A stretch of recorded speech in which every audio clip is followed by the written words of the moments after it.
Avec cette question pour commencer, quel est l'état de santé du président du Cameroun? Le plus vieux dirigeant élu en exercice se porte bien. C'est ce que fait savoir le gouvernement camerounais après une série de rumeurs sur son état de santé. Paul Biya, 91 ans, vague actuellement à ses occupations à Genève, en Suisse. Selon un communiqué de la présidence, il devrait rentrer au Cameroun dans les prochains jours. On en parle avec vous, Stéphane Ballong. Bonjour à vous. Bonjour. Chef du service Afrique de France 24. Tout est parti du fait que le président camerounais n'est pas apparu en public depuis sa participation au sommet Chine-Afrique. C'était début septembre à Pékin. Effectivement, on avait vu à cette époque circuler des images de Paul Biya accompagné de son épouse Chantal Biya, la première dame du Cameroun. Les deux étaient accueillis par Xi Jinping et son épouse également. C'était à l'ouverture du sommet Chine-Afrique, donc c'était donc début septembre. Et c'était la dernière apparition publique, si vous voulez, de Paul Biya. Ensuite, il semble que le président camerounais a posé ses valises à Genève. Genève, où il a ses habitudes, avec comme projet ensuite d'honorer un certain nombre de rendez-vous, j'allais dire, internationaux, une sorte de marathon diplomatique qui se profilait pour le président camerounais. Il devait notamment se rendre aux AG des Nations Unies à New York, ensuite au sommet de l'OIF à Paris et à Villers-Cotterêts. Et il était aussi annoncé en début de cette semaine en Allemagne à ce qu'on appelle le Rassemblement pour le développement durable de Hambourg. Donc finalement, ces événements, l'un après l'autre, sa venue a été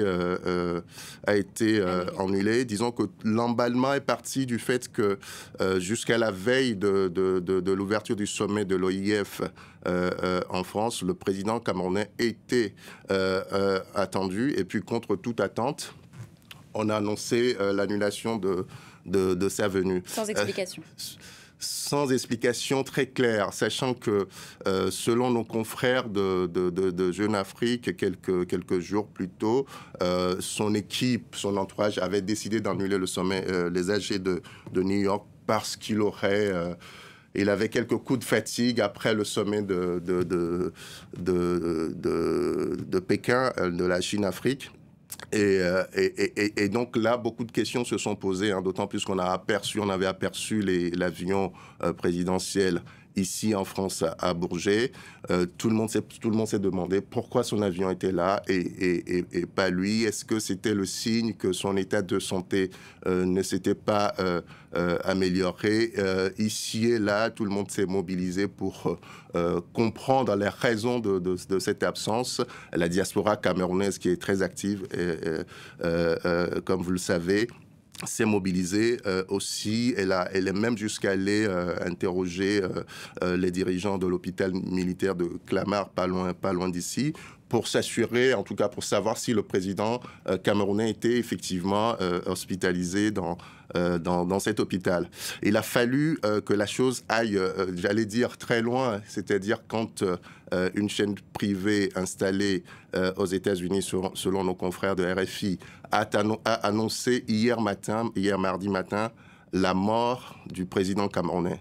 Et c'est là que les autorités se sont senties obligées de réagir, d'intervenir, de faire ces communiqués dont vous parliez, pour en quelque sorte tenter de rassurer les Camerounais et mettre un terme à ces rumeurs. Et alors, est-ce que ça a marché ? C'est difficile à dire. Ce que je peux vous dire, c'est que une bonne partie des autorités se sont mobilisées, en passant par du ministre de la Communication au directeur du cabinet civil de la présidence, en passant par le ministre du Travail et des cadres du RDPC, qui est le parti au pouvoir, le parti de Paul Biya. Donc tous, d'une voix, avec les mêmes mots, on dit la même chose. Paul Biya va bien, il est en bonne santé, il s'est accordé quelques jours de repos, il est à Genève, mais il continue à suivre l'évolution, j'allais dire, de l'activité nationale. pour reprendre leurs propres mots. Est-ce que ces propos ont rassuré les Camerounais? Nous avons demandé à notre correspondant Marcel Amoko qui est à Yaoundé d'aller poser la question aux Camerounais. Il est en train de le faire en ce moment. Nous en parlerons dans le JTA de ce soir. En attendant, ce qu'on peut dire, c'est que à minima, ces interventions répondent à un certain nombre de questions parce que dans cette série de rumeurs, comme vous dites, on ne savait plus où se situait le président camerounais. On l'a vu en Chine.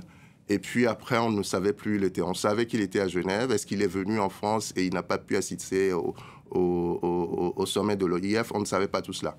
Aujourd'hui, les autorités nous disent qu'il va bien, qu'il est à Genève et qu'il va rentrer bientôt au Cameroun. Donc, c'est de la parole officielle.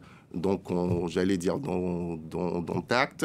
Il avait déjà disparu comme ça? Il a l'habitude de séjours, j'allais dire, prolongés à l'étranger, notamment en Suisse. Et ça, tous les Camerounais le savent. La seule interrogation qui demeure, parce que malgré ces paroles, il y a quand même quelques doutes qui subsistent. D'autant plus qu'on ne dit pas clairement pourquoi il a annulé ces rendez-vous internationaux, qui étaient des rendez-vous diplomatiques importants. J'imagine que s'il s'était annoncé, c'est parce qu'il a estimé que c'était important. Pourquoi il les a annulés? Ça, on ne le dit pas clairement. Est-ce que c'est un coup de fatigue? Ce qu'on peut tout à fait comprendre, hein, c'est un monsieur qui a 91 ans, la démarche est hésitante.